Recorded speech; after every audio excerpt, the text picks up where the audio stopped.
Muitas vezes eu sou levado a pensar acerca de hoje em dia, esta sociedade que nós vivemos é uma sociedade muito ligada à nossa imagem, o que é que nós aparentamos, que tipo de televisão que temos, que tipo de carro conduzimos, que tipo de roupa vestimos, qual é o nosso estilo, qual é o nosso feitio, qual é o nosso círculo de amigos.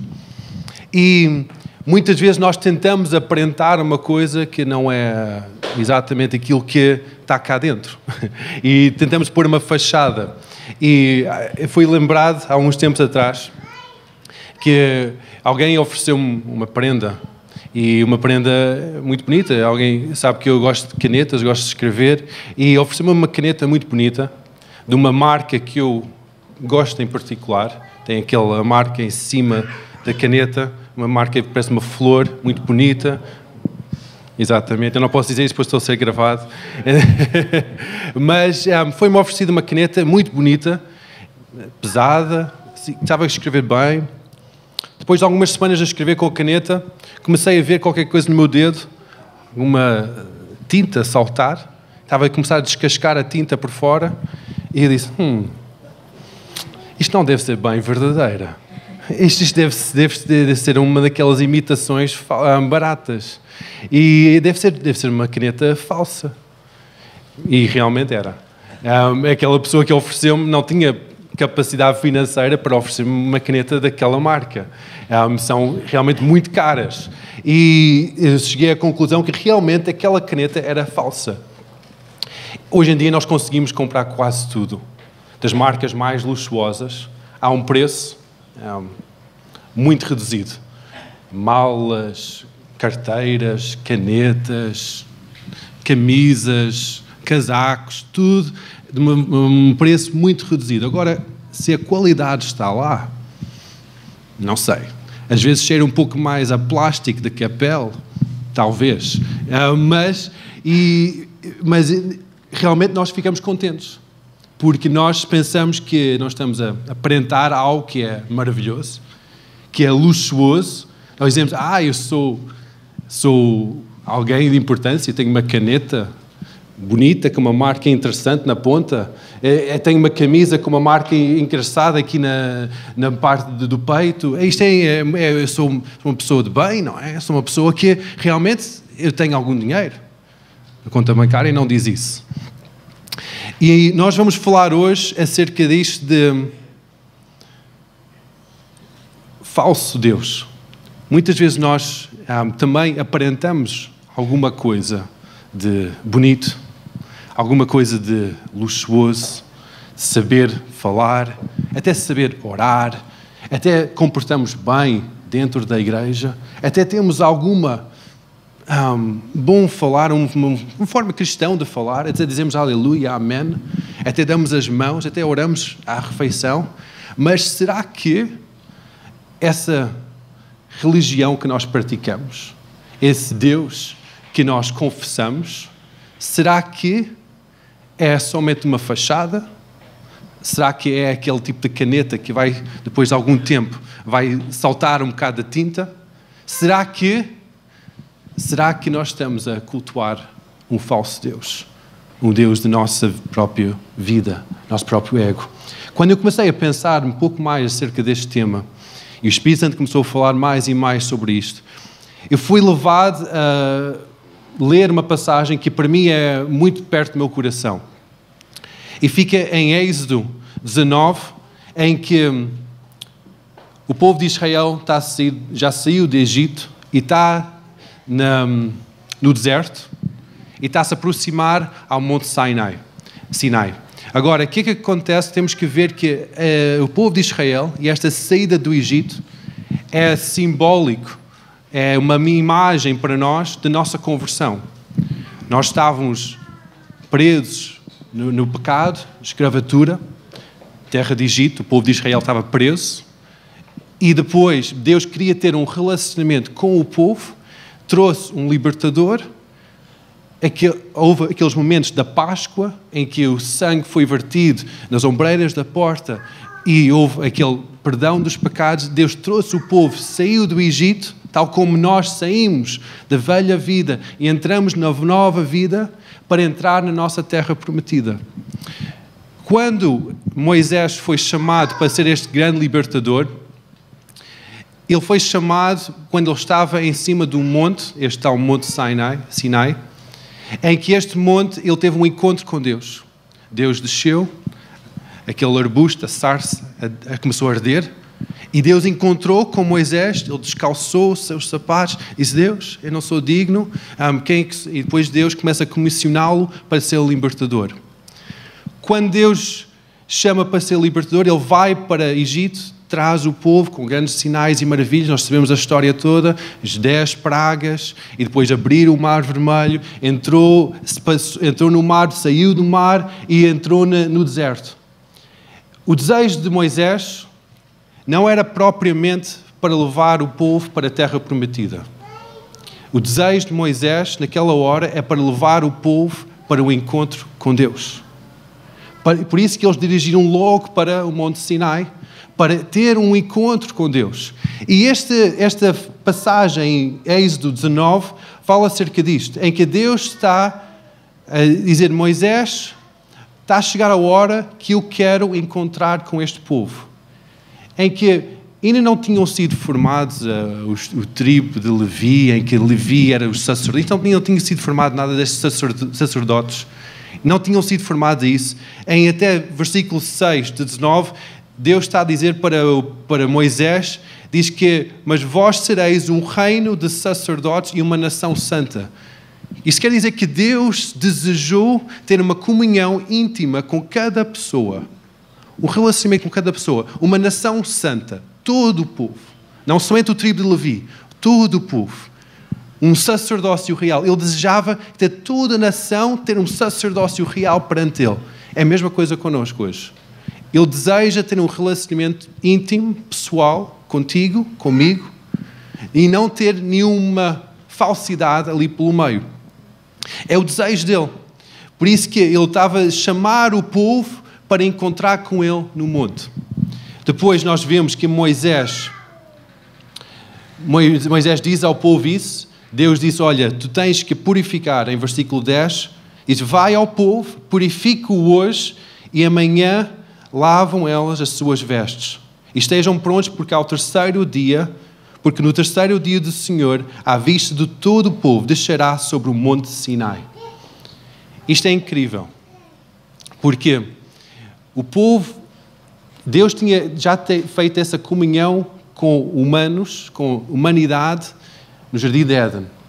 Com o pecado inicial, houve esse afastamento, houve esse corte naquela comunhão.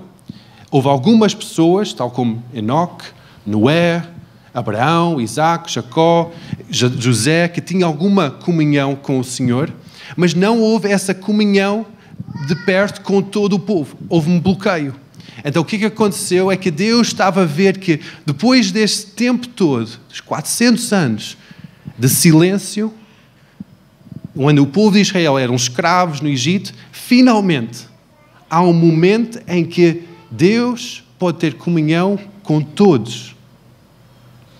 Imagina isso. Deus, depois de tanto tempo de não ter comunhão com todos, há um momento em que pode ser, em que Ele vai descer sobre o monte e vai estar à vista de todos. Que sensação incrível. Que devemos tentar ouvir o coração de Deus, aquele desejo de Deus, a ter esta comunhão íntima com todos. Nós sabemos que, como Deus é um Deus santo, nós não podemos chegar a qualquer forma à presença de Deus. E diz aqui que Ele purifica-me o povo, lava as suas vestes. Muitas vezes, quando nós ouvimos o chamar de Deus, nós tentamos: ok, eu vou largar o que é que eu estou a fazer, e eu vou de qualquer jeito e eu vou ter uma comunhão com o Senhor. Cuidado, irmão. Deus é um Deus santo.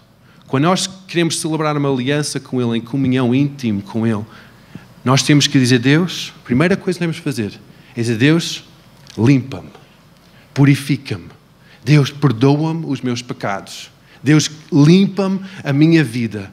A carnalidade que eu tenho na minha mente, o orgulho na minha vida, a forma que eu vejo as coisas, limpa-me, Senhor.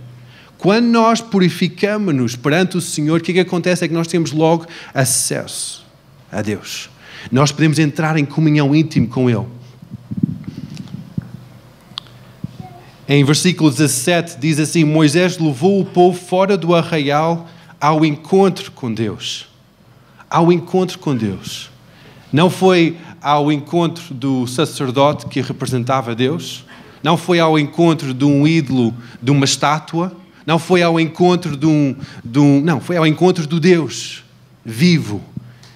Nós sabemos que, lemos aqui nesta história, o que acontece é que o povo começa a ver trovão, relâmpagos, começa a ver a terra tremer, começa a ver uma nuvem escura descer sobre o monte, e o que eles dizem? Dizem, não, nós não queremos. Em versículo 24 diz assim: replicou-lhe o Senhor, vai, desce, depois subirás tu, Arão, e Arão contigo os sacerdotes.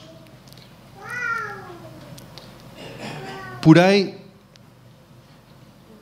e o povo não traspassaram o limite de subir o monte. Desceu, pois, Moisés ao povo e lhe disse tudo isso. O que está a acontecer aqui é que Deus chamou o povo todo para subir ao monte, para ter esta comunhão. O povo disse assim: Deus, nós estamos tementes, isto é demais para nós, nós estamos cheios de medo de ter este encontro com o Senhor, nós estamos cheios de medo de conseguir encontrar contigo. Deus, nós não queremos isso, manda este Moisés para encontro contigo. Muitas vezes nós dizemos ao líder da nossa vida, líder espiritual: olha, pastor, olha, pastora, olha, amigo, vai lá ter com Deus para mim. Vai lá ter comunhão com o Senhor para mim. Eu não consigo chegar lá. O desejo de Deus é que cada um de nós, que tu, eu, tenhamos íntima relação com o Senhor. Que nós não tenhamos medo de chegar à sua presença, de nos purificarmos, de estarmos perante Ele, neste encontro face a face com o Senhor. Nós não precisamos de ter um intermediário ou alguém que faz a ligação para nós. Deus nos chama, cada um de nós, a esta intimidade. E esse era o desejo de Deus. Eu acredito, se o povo tivesse feito isso, de todo o povo, que era, não sei, talvez mais de 1 milhão ou tal, pessoas naquela altura, que estavam no povo, que estavam no Egito, e depois saíram para o deserto. Eu acredito que aquela nação, mais de 1 milhão, pessoas dizem que até 3 milhões de pessoas, que iam ter esse encontro de uma vez só com Deus. Imagina quão maravilhoso isso seria. Uma nação inteira ter um encontro face a face com Deus. Ser transformado naquele momento. Isto é antes de Jesus morrer na cruz. Isto é antes do Espírito Santo descer na Pentecoste. Isto é antes disso tudo. Mas Deus queria ter este relacionamento com o povo de Israel. Quando o povo de Israel disse: ok, manda Moisés, vai tu, Moisés, eu não quero, eu não estou para isso, eu não estou para esse sacrifício, eu não estou para sacrificar a minha vida.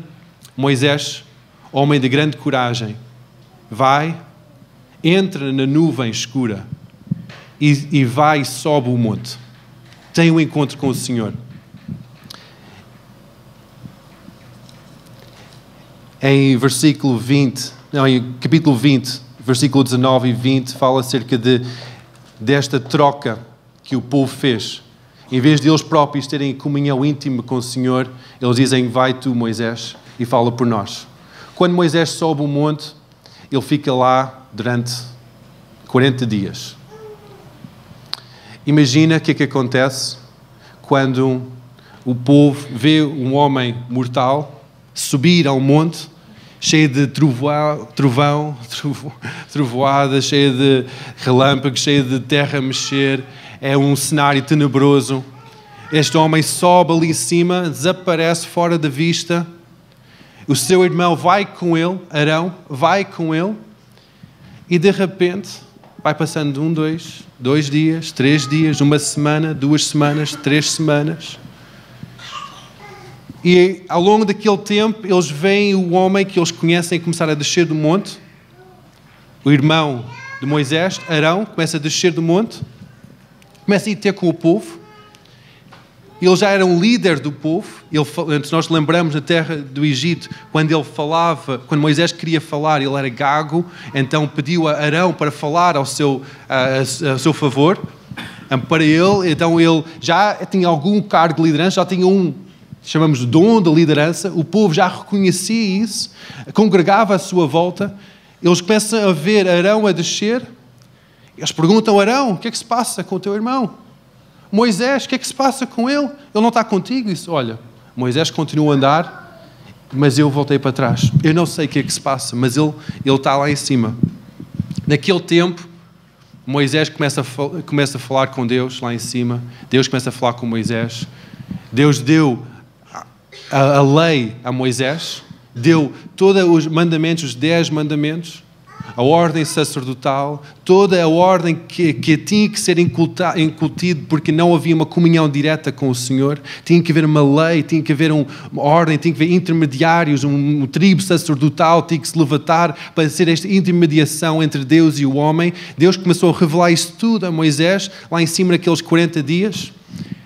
Arão desce do monte, o povo começa a congregar à sua volta, perguntar: o que é que se passa, o que é que se passa? Diz: olha, eu não sei.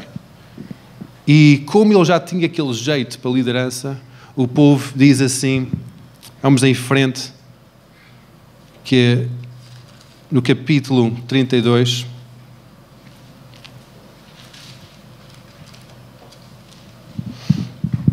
mas vendo o povo que Moisés tardava em descer do monte, acercou-se de Arão e lhe disse: levanta-te e faz-nos deuses que vão adiante de nós, pois enquanto a este Moisés, o homem que nos tirou de Egito, não sabemos o que lhe terá sucedido. Isto é interessante. Faz-nos deuses. Esta expressão de deuses, no hebraico original que foi escrito, é uma expressão de Elohim. É a mesma expressão usada para Deus, o único. E mais adiante, esta mesma expressão de este é o nosso Deus, quando eles começam a fazer um outro Deus, um bezerro, começam a adorar, não é tanto Elohim, mas é o Yeshua, que é o Deus único. E eles começaram a substituir algo que eles acreditavam ainda em Deus único. Não acreditavam naqueles deuses malucos de Egito, nem de Moab, nem de Amon. Acreditavam no Deus único. E acreditavam no Yeshua, no Elohim. Por isso ele estava a dizer: ok, este homem que trouxe-nos fora de Egito, ele já não está cá. Nós já não temos uma forma de lidar com Deus, mas nós queremos ainda adorar Deus. Então vamos lá fazer um Deus, um Elohim.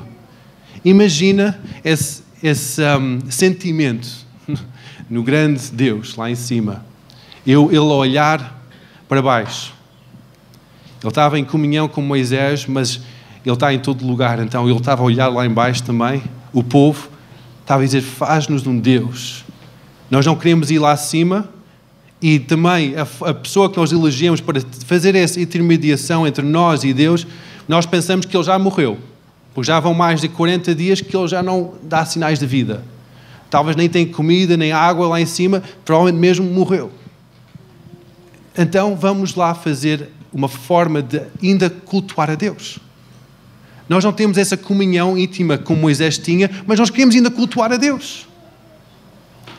Surgiu essa falsidade, essa imitação barata de Deus, em que o que eles fizeram foi: disse-lhe Arão: tirai as argolas de ouro nas orelhas e as vossas mulheres e dos vossos filhos e vossas filhas e trazei-mas.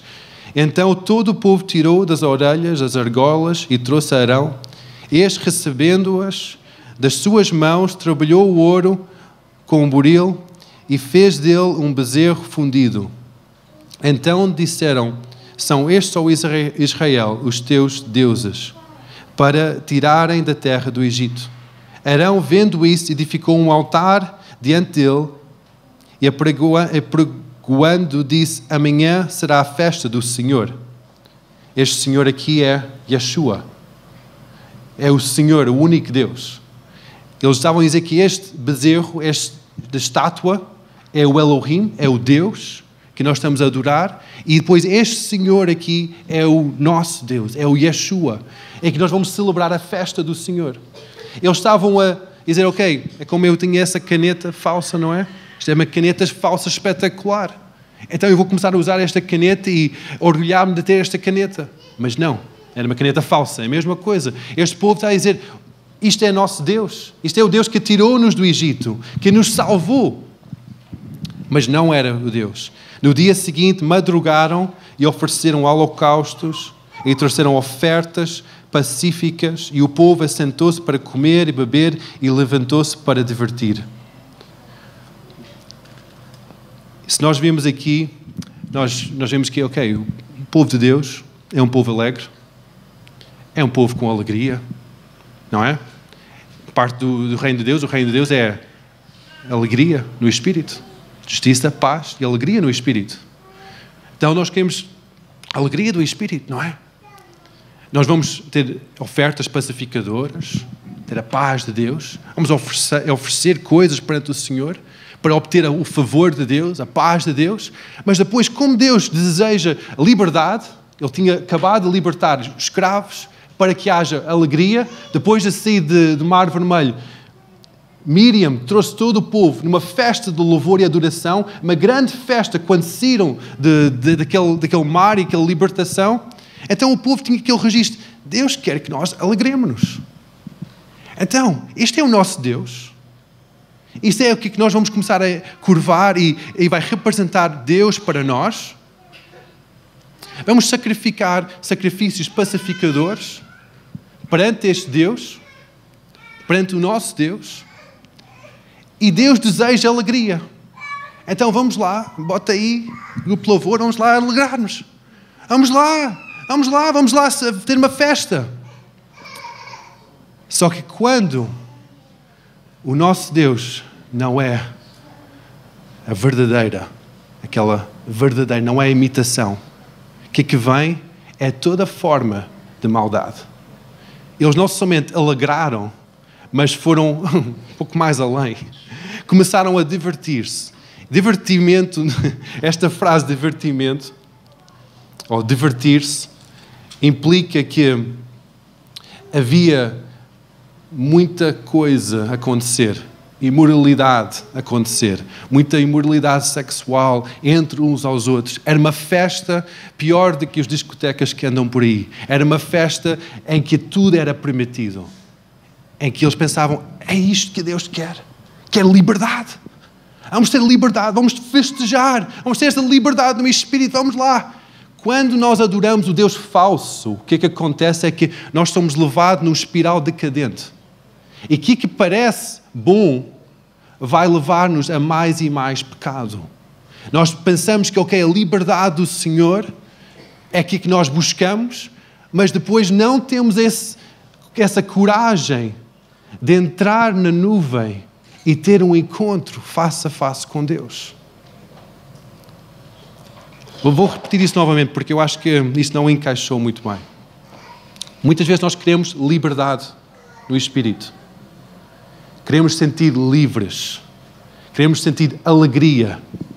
Queremos sentir a paz de Deus. Queremos sentir a justiça. Queremos sentir que nós estamos bem. Então o que nós fazemos é que nós criamos algo que parece Deus. Até pomos um título que é Yeshua.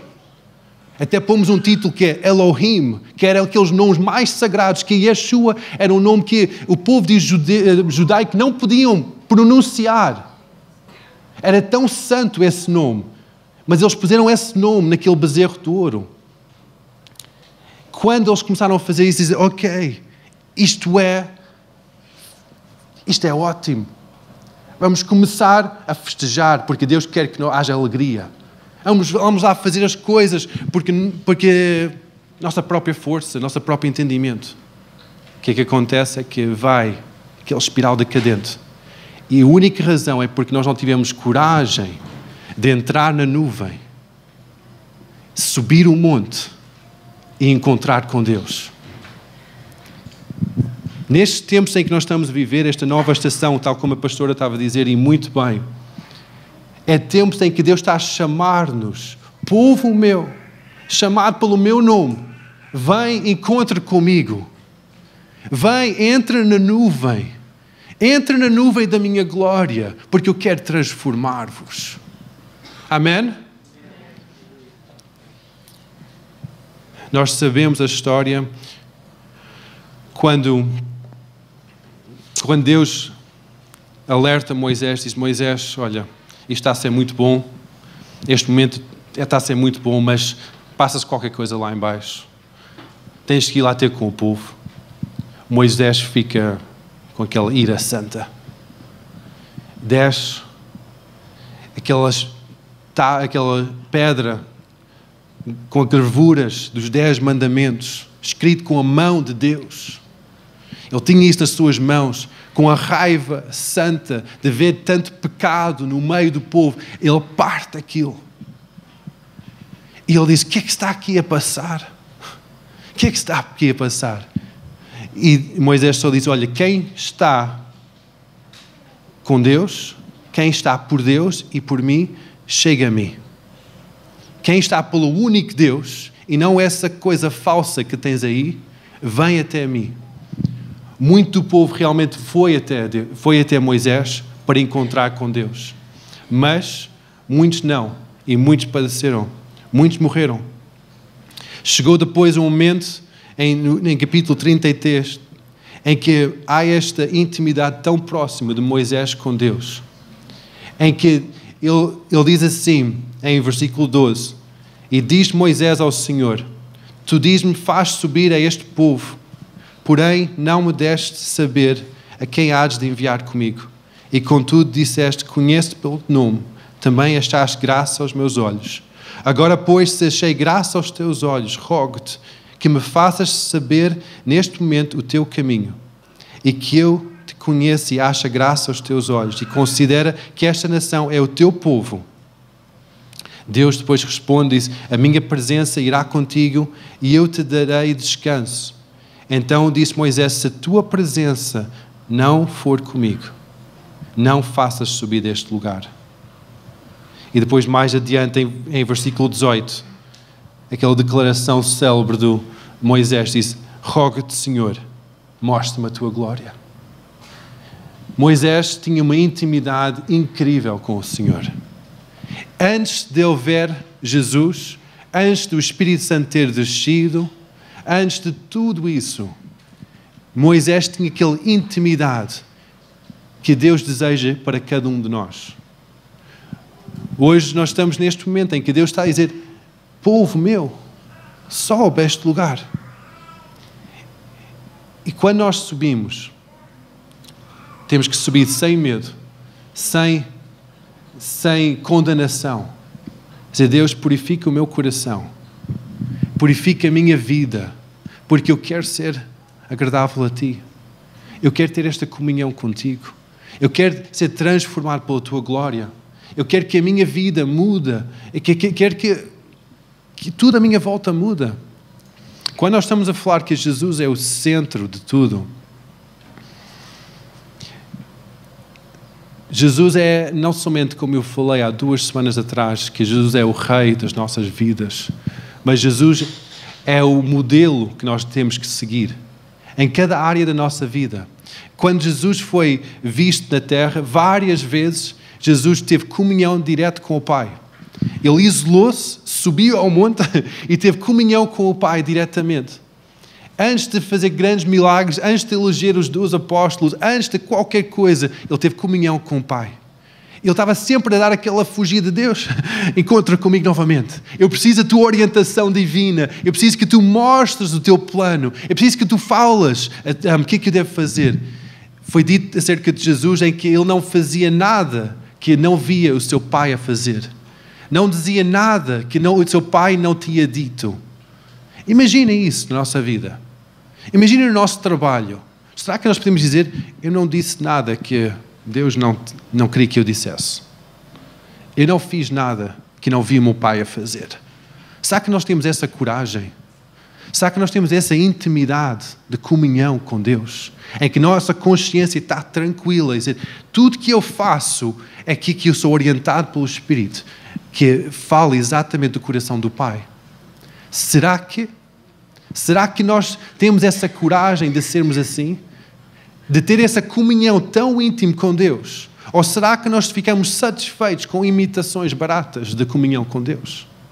Será que nós ficamos satisfeitos de ter, um momento de 5 minutos a ler a palavra e não há aquela vida transmitida? Será que nós ficamos satisfeitos com uma pregação boa? Até na internet ouvir pregações ungidas de pessoas, grandes homens de Deus, que têm estado a moldar nações, mudar sociedades. E nós recebemos aquela palavra, essa pregação, ouvimos essa pregação. Será que nós ficamos satisfeitos com isso? Ou temos a coragem de sair da nossa zona de conforto, entrar na nuvem e ter um encontro face a face com Deus? As revelações das outras pessoas trazem-nos crescimento, mas não trazem-nos intimidade com o Senhor. As revelações que as outras pessoas têm acerca de Deus traz-nos crescimento, traz-nos exortação, encorajamento. São aquelas palavras proféticas que são usadas para edificar a nossa vida, mas não nos traz intimidade. Isso é somente algo que tu podes fazer. Somente tu podes entrar na nuvem e ter comunhão com Deus. Somente tu podes ter essa comunhão e ser transformado. Porque Deus tem um plano único para a tua vida. Tal como eu tenho um plano único para a minha vida. Mas isso é só revelado quando há intimidade. Nós só somos revestidos do poder de Deus quando há intimidade com Ele. Quando não há aquelas máscaras nem barreiras, quando não há aquelas imitações baratas na nossa vida, que nós dizemos, hoje não tenho muito tempo para o meu tempo devocional, então vou pôr uma pregação enquanto eu vou conduzir aqui no trânsito. Isso é a minha comunhão com o Senhor. Engano. Isso é edificação. Isso é encorajamento, mas não é comunhão com o Senhor. Não é intimidade com o Senhor. Intimidade com o Senhor não traz muletas atrás. É quando nós estamos de joelhos perante Deus. Deus, revela-me a tua vontade. Deus, eu quero estar contigo face a face. Eu quero ser mudado. Amém? Esta intimidade é o chamar de Deus. É aquele desejo de Deus de estar íntimo contigo. Em que Jesus torna aquele centro, aquele modelo para a tua vida. Jesus não foi um modelo de governo, de autoridade. Ele foi realmente a autoridade suprema. Ele é o Rei dos Reis. Mas o modelo que ele traçou quando estava aqui na Terra, e relatado muito bem no Evangelho de Marcos, em que ele traçou aquele modelo de ser um servo dos homens. Ele disse que quem quer governar tem que ser o mais baixo, tem que servir. Muitas vezes nós pensamos que o serviço é algo relos, é algo inferior, é algo que não cabe a mim fazer, porque sou já superior a isso. Jesus, ele foi o modelo de ser o servo perfeito, em que ele serviu, deixando toda a sua glória, para tocar a humanidade.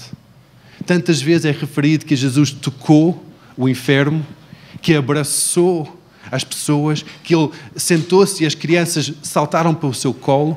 Se nós entendemos a cultura daquela altura, as pessoas que estão na escola bíblica levaram um pouco dessa cultura estas últimas semanas, em que quando nós pensamos da cultura daquela altura, para um mestre, um rabi, ter comunhão com o povo era algo impensável.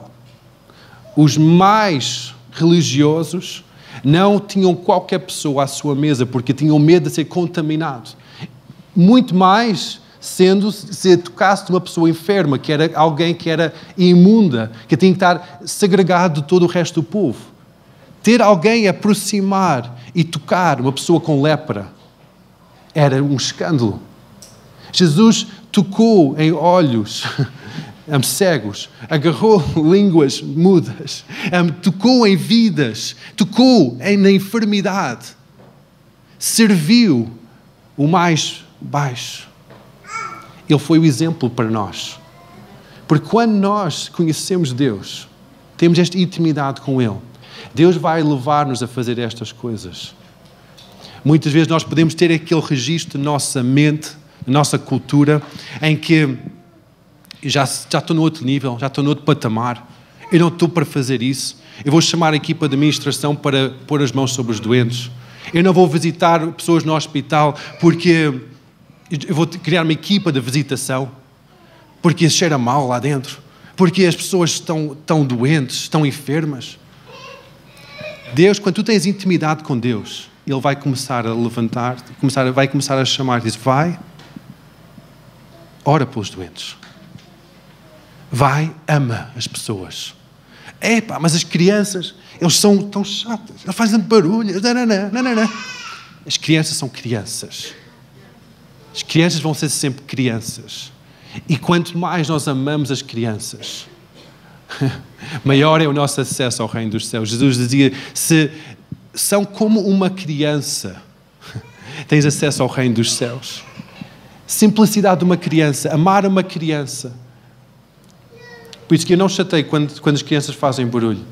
É porque é uma criança. Não há problema dela. É uma criança. É uma criança. Nós amamos as crianças. Tal como Jesus ama. Jesus mostrava ternura, amor. Jesus começava o seu dia com oração. Começava o seu ministério com oração. Não começava o seu ministério com ok, eu sou o maior, agora todos vão servir. Não, começou o seu ministério com oração. Muitas vezes, naqueles momentos de oração, o povo chegava à sua volta a clamar para uma palavra, um toque. Ele teve que interromper tempos de comunhão para ministrar ao povo, mas a sua prioridade, o centro da sua vida, era aquele momento de intimidade com o Pai. Ele demonstrava um espírito humilde. Tantas vezes o povo queria coroar o rei, queria dar promoção. Diz, olha, a palavra foi muito boa, agora vais ser isto, agora vais ser aquilo. Jesus fugia disso. Ele dizia, ok, não, vamos para outra cidade. Esta cidade já está a ficar muito, muito animada, pá, bora para outra cidade. Já não quero este destaque, eu não quero esta promoção. Jesus demonstrava humildade no seu serviço, em que era um serviço total e humilde. Também Jesus mostrava que tudo tinha que ter uma ordem. Eu fico fascinado com a história da multiplicação dos peixes e do pão para os 5.000 homens, em que os discípulos chegaram ao pé de Jesus. Qual é que é a solução deste problema? Primeira coisa, no meio da confusão que Jesus trouxe, foi a ordem. Ele diz, vai, senta das pessoas, em grupos de 50, grupos de 100. Epá, vamos deixar as pessoas em família, vamos deixar as pessoas como estão. Vai dar muito trabalho separá-los em grupos de 50 ou 100. Mas eles estão tão bem, estão tão meio espalhados aqui pelo monte, estão aqui tão confortáveis. Jesus, a primeira coisa que ele fez, ele trouxe a ordem divina. Muitas vezes nós queremos aprender de Deus princípios, como viver, e Jesus trouxe o modelo, Ele trouxe a ordem, e nós só temos que seguir. Tendo Jesus como o centro da nossa vida, não é somente a prioridade, não é somente o rei, mas é o exemplo, é quem nós devemos seguir. Muitas vezes nós dizemos, Jesus, como é que é possível estar a enfrentar estas situações? Eu acho que Jesus passou por todas as dificuldades que nós já passamos. Até de uma forma muito mais elevada. Eu acho que ele já foi envergonhado, já foi maltratado, já foi traído, já foi desprezado, ele teve que abandonar a sua família, teve que largar a sua mãe, teve que largar os seus irmãos para seguir o ministério. Ele já passou por tanta coisa em que nós só temos que seguir o seu exemplo. Como é que ele enfrentou cada situação? Ele é realmente o nosso modelo? Ou aquele pregador, aquela pregadora, aquele cenário, o meu trabalho é o meu modelo? A sociedade onde eu estou é o meu modelo? Quando nós colocamos outras coisas como o centro da nossa vida, como o nosso modelo, como a nossa referência, querido irmão, nós estamos a colocar outros deuses no lugar. Nós estamos a colocar um outro Yeshua, um outro Elohim. Estamos a edificar algo que não é Deus. Há algo que parece Deus. Até às vezes nós ficamos com a nossa consciência um pouco mais calada, mas não é Deus.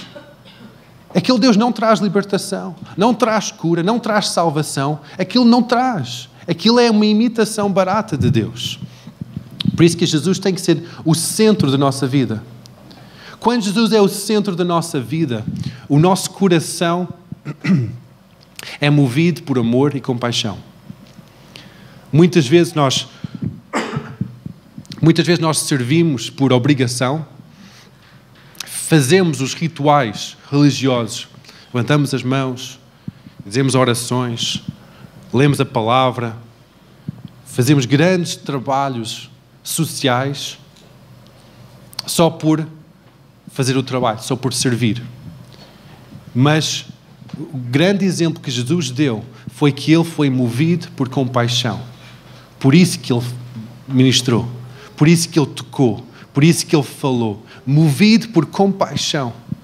O nosso coração, quando nós estamos face a face com Deus, o nosso coração é mudado. Quando nós passamos momentos longe de Deus, nós vamos querer o nosso próprio prazer, nosso próprio satisfação, em que nós vamos criar um Deus para nós, coisas que nos satisfaz temporariamente, e é tudo à volta de nós. Vamos tentar divertir-nos, e é tudo à volta de nós. Quando nós passamos tempo com o Senhor, o que é que Ele faz? É uma coisa maravilhosa. O nós e o eu fica mais pequenino, Ele fica maior, e o nosso coração começa a ficar mole. Nosso coração começa a bater com aquele coração que bate no seu coração. Nós começamos a amar as pessoas. Nós começamos a dizer, eu não tinha este amor no passado. Eu passava muito bem a entrar e sair da igreja, ninguém falava comigo, estava na boa. Mas agora eu não consigo sair da igreja sem abraçar as pessoas, sem dar beijinhos às pessoas, sem passar momentos a falar, em comunhão. A minha casa está sempre com pessoas. Há transformação que acontece. Quando nós passamos momentos na glória, o seu amor começa a crescer. Quando passamos momentos fora da glória, o nosso orgulho começa a dominar. E o nosso egoísmo começa a amarrar-nos. E nós começamos a ficar tão contentes, a ficar sossegados no nosso cantinho, em que ninguém me chateia. Eu vou, para calar a minha consciência, eu vou à igreja de manhã, sim. Eu até vou dar a minha oferta, sim. Mas ninguém fala comigo. Por favor, ninguém fala comigo. Eu vou ficar no meu cantinho, eu vou passar despercebido e ninguém fala comigo. Se alguém fala comigo, diz, bom dia. E depois vou-me embora. Quando nós passamos momentos na glória, a nossa vida muda. Deus é amor. É quem Ele é. Ele não consegue fugir disso. Ele é amor. Ele é amor. Nós pensamos que, Deus, Tu és o juiz, o severo, é verdade, mas Ele é amor. Quando nós passamos momentos em comunhão com Deus, em que sem medo abrimos o nosso coração para que aquelas mágoas sejam tratadas, aqueles traumas sejam curados e a nossa vida seja transformada, o que é que acontece? O nosso coração começa a ter o amor de Deus. Nós vamos deleitar em passar momentos em comunhão uns com os outros. Mas isso não faz parte do meu feitio. É verdade, olha, não fazia parte do meu feitio também.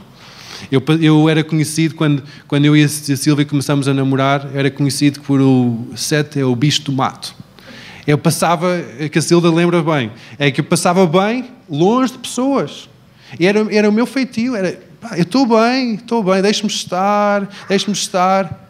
Quanto mais comunhão passo com Deus, coisas mudam cá dentro. Um amor que eu pensava que eu não tinha começa a brotar. Um sentimento de compaixão começa a vir. E Deus começa a partir um coração de pedra. Um bicho do mato começa a ser domado pelo amor de Deus. Em que é o meu encorajamento para vocês. Passam tempo com Deus. Passam tempo com o Senhor. Que Ele seja o centro da tua vida. Aquele centro completo da tua vida. Muitas vezes nós dizemos que, passando tempo com o Senhor, não significa que nós não temos que trabalhar é só passar momentos em comunhão. E depois nós pensamos naquela história da Marta e da Maria, em que Marta estava atarefada a trabalhar e Maria estava aos pés de Jesus e Jesus diz: Maria, tu estás a fazer a boa coisa, estás aos meus pés. Mas que se nós não temos fé com obras, nossa fé é morta. Quando nós passamos momentos em comunhão com Deus, o que é que Ele começa a fazer? Ele começa a comissionar-nos para fazermos boas obras.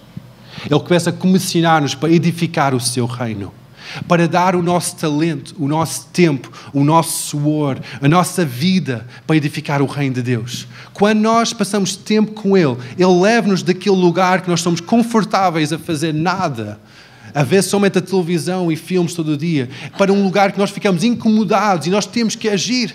Nós temos que dizer: como é que eu posso servir? O que é que eu posso fazer para ajudar? Como é que nós ficamos com uma ânsia de estarmos ativos na igreja, ativos no reino de Deus. Quando nós passamos tempo em comunhão com Deus.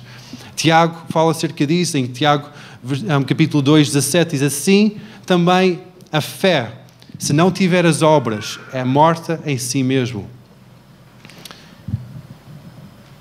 É engraçado que quando Jesus enviou os seus discípulos para as suas cidades, a sua terra, para evangelizar, mesmo antes da sua ascensão, em Marcos 6, 7, diz que chamou a si os 12 e começou a enviá-los 2 a 2. E deu-lhes poder sobre os espíritos imundos. E expulsavam muitos demónios, ungiam muitos enfermos com óleo e os curavam. Eles estavam em ação. Eles estavam em ação. Logo a seguir do encontro com Jesus, Deus não nos deixa na nossa zona de conforto. Ele vai e dá-nos tarefas para fazer. Dá-nos trabalho para fazer. E se nossa fé não é respaldada com as nossas ações, aquela fé é morta. Amém? Amém. Amém. Só que as nossas ações não podem ser somente de boca para fora. Tem que ser de exemplo de vida. Nossas ações não podem ser somente: ok, eu vou fazer, mas depois o meu caráter é ruim. Eu vou servir na igreja, mas depois o meu caráter é ruim. Eu vou levantar as ofertas, vou ser um atalaia aqui na igreja, uma responsabilidade enorme aqui na igreja, mas o meu caráter é ruim. Nossa fé tem que estar sempre respaldada com o nosso caráter. 2 pilares que deve ser evidente na vida de cada cristão. É o pilar de pureza e o pilar de poder de Deus. Muitas vezes nós focamos no poder de Deus, em que nós queremos aquele poder de Deus, manifestação, palavras proféticas, sentir aquele arrepio, aleluia. Sentimos o poder de Deus, que é tremendo, é um pilar da nossa vida, mas depois esquecemos da pureza, esquecemos da santificação, de caráter submissa a Deus, do nosso feitio submissa a Deus, nossa mente submissa a Deus, nossa linguagem submissa a Deus. Muitas vezes nós esquecemos disso, mas tem que ser as 2 coisas, ser a base, os pilares da nossa vida: pureza e o poder de Deus. Pureza e o poder de Deus. Quando nós temos essas 2 coisas, nós começamos a correr com Deus. Quando nós só temos uma coisa, nós andamos coxos. Quando nós só temos um pilar na nossa vida, nós andamos coxos e rapidamente caímos. Mas quando temos as 2 coisas evidentes na nossa vida, o poder de Deus, com uma base de pureza também, nós corremos com Deus. Deus diz: ok, tu estás pronto. As tuas 2 pernas estão a funcionar. Agora vai, cura os enfermos, expulsa os demónios, liberta os oprimidos. Vai e faz. Transforma este mundo. Mas Ele vai esperar a que haja aquela pureza para depois revestir-nos do seu poder. Amém? Aleluia. Filipenses 2, versículo 5, diz assim: de sorte que haja em vós o mesmo sentimento que houve em Cristo Jesus, que, sendo em forma de Deus, não teve por usurpação ser igual a Deus, mas aniquilou-se a si mesmo, tomando a forma de servo, fazendo-se semelhante aos homens, e achando na forma de homem, humilhou-se a si mesmo, sendo obediente até a morte na cruz. Nós queremos ter Jesus como nosso exemplo. Muitas vezes vai levar-nos a uma mortificação de quem nós somos. Muitas vezes nós vamos dizer, mas isso é o meu caráter, isso sou eu. Isso sou eu fui sempre assim, por que tem que mudar? Foi sempre assim. Temos que tomar Jesus como nosso exemplo. Jesus tem que ser o centro da nossa vida, o modelo, aquele padrão que nós pautamos a nossa vida. Nós fazemos tudo de acordo com aquele padrão. Há uma história engraçada. Um construtor estava com muito trabalho e houve uma pessoa, vamos dizer que é um pastor, porque normalmente os pastores não são grandes construtores. Então, um pastor estava a dizer, como é que eu posso ajudar-te? Estás cheio de trabalho, tens um prazo para cumprir. Ele estava a construir uma casa de madeira. Tens um prazo para cumprir, deixa-me ajudar-te. Então ele diz, ok, muito bem. Não sabes muito bem construir, não sabes edificar estas coisas, mas consegues realmente atinar com um serrote? Eu preciso que cortas 100 tábuas de 1 metro de comprimento. Ok, fiz porreiro. Está tudo bem. Eu consigo fazer isso na boa. Então, o construtor foi à sua vida, fazer as outras obras lá em casa. Ele começou a tirar a fita métrica. 1 metro. Cortar. Ok, muito bem. Guardou a fita métrica. E depois usou o modelo daquela tábua para usar cortar uma outra tábua. Ok, muito bem. Cortar. Okay, aquela tábua foi para fora, usar aquele modelo da segunda tábua para cortar a terceira tábua, cortar, muito bem, a terceira tábua para fora, usar aquele modelo para a quarta tábua, sucessivamente até chegar a 100 tábuas cortadas, mas as 100 tábuas cortadas tinham todas medidas diferentes.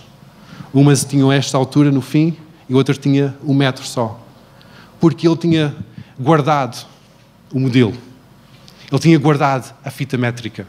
Ele tinha usado somente o modelo, sendo a tábua anterior. Isso nunca resulta. Há sempre um pouco que vai aumentando em cada tábua que nós cortamos. E a mesma coisa com a nossa vida. Tantas vezes nós dizemos, aquele pastor é super fixe. Ele tem aquele estilo que eu quero, a forma de pregar que eu quero é ótimo. Então eu vou segui-lo cegamente. Eu vou ouvir todas as pregações, vou começar a pregar como ele prega, eu vou começar a fazer isto. Ok, ótimo. Cuidado. Porque estás a deitar fora a fita métrica. Tempos com Deus, momentos que a intimidade é quando tu alinhas a tua vida de acordo com aquela fita métrica. E a tua vida é marcada, é limitada, é posta em ordem, de acordo com a sua ordem. Quando nós começamos a usar revelações de outras pessoas, até revelações muito boas, fantásticas, para guiar a nossa vida e substituímos intimidade com Deus, atenção, cuidado, porque rapidamente o teu caminho vai começar a desviar. E depois tu vais pensar, ok, vais passar tempo com o Senhor e Deus vai dizer, filho, o que é que se passou? Eu tinha dado uma tarefa.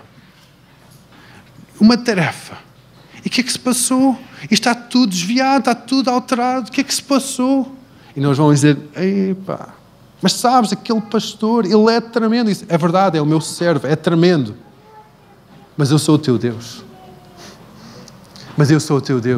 Eu sou o centro da tua vida. Eu sou o teu guia. Nós temos que passar momentos de intimidade com Deus. Não basta somente ao domingo de manhã. Não basta uma pregação boa. Não basta ouvir pregações. Tem que ser tu dentro da nuvem. Tu e Deus. Com as tuas coisas todas. Com a tua bagagem toda. É verdade. Todos nós temos bagagem. Todos nós temos feitios, personalidades, caráteres. Todos nós temos defeitos. Todos nós temos coisas na nossa vida que nos destaca, graças a Deus. Mas Deus quer encontrar connosco, intimamente. Intimamente. Por isso que é diariamente, e não é somente uma vez por semana, é diariamente, irmão. É diariamente encontrar com Deus. Não é somente uma vez por dia, mas a qualquer hora. Tem momentos, Deus, o que é que tu estás a dizer hoje? Como é que eu posso ouvir um pouco mais? Mesmo antes de começar a tocar a bateria, Deus chamou-me a um momento de intimidade. Ele diz, olha, partilha esta palavra, partilha desta forma. E eu disse, ok, Deus, isto não fazia muito bem, parte do meu plano hoje. Mas tu estás a dizer, eu vou fazer isso. E nós temos de ser obedientes nas pequenas coisas. Quando nós somos obedientes nas pequenas coisas, fiéis nas pequenas coisas, Ele vai poder confiar-nos com mais. Ele vai conseguir dizer, ok, agora vais fazer isto, vais fazer aquilo. Aquele pequeno sussurro do Espírito Santo, aquele encontro com Deus, vai nos mudar para sempre. Amém? Vamos ficar em pé.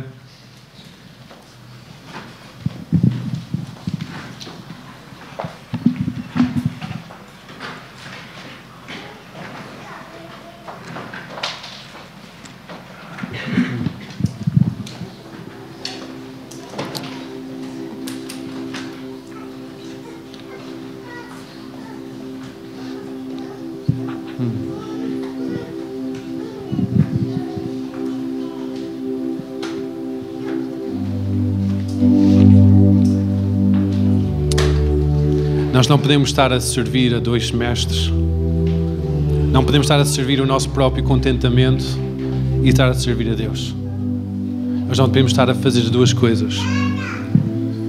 Ficamos esquizofrénicos e ficamos confusos e nada corre bem. Temos que focar toda a nossa atenção em Jesus. Largar todo o resto. Largar todas as outras distrações. Todas aquelas imitações que nós tentamos arranjar e focar somente nele.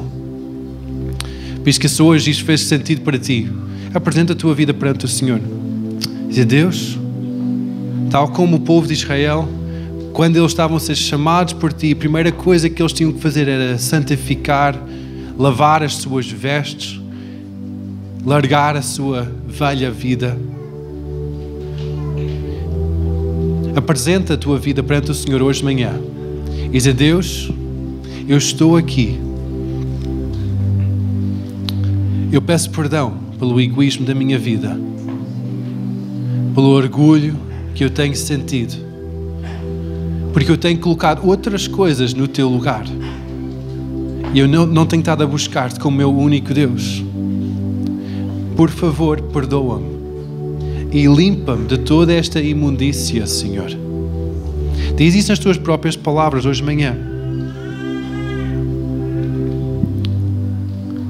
Quando nós confessamos o nosso pecado, Ele é fiel e justo para nos perdoar e limpar de toda a injustiça. Isso cria restauração na nossa vida, reconciliação direta com Deus. A porta para aquele encontro fica aberta. Agora entra na nuvem. Fecha os teus olhos para não estar distraído com nada que uma outra pessoa pode estar a passar. E hoje de manhã encontra com Deus. Entra na nuvem. E diz, Deus, eu estou aqui. Eu só quero a tua presença. Eu só quero a tua glória. Tal como Moisés chamava, se a tua glória não fosse comigo, eu não quero subir deste lugar. Deus, mostra-me a tua glória. Mostra-me a tua glória, Senhor. Nós queremos estar insaciáveis com outra coisa, Senhor, mas saciados com a tua presença. Apresenta-te hoje de manhã. Faz esta comunhão com o Senhor no teu lugar.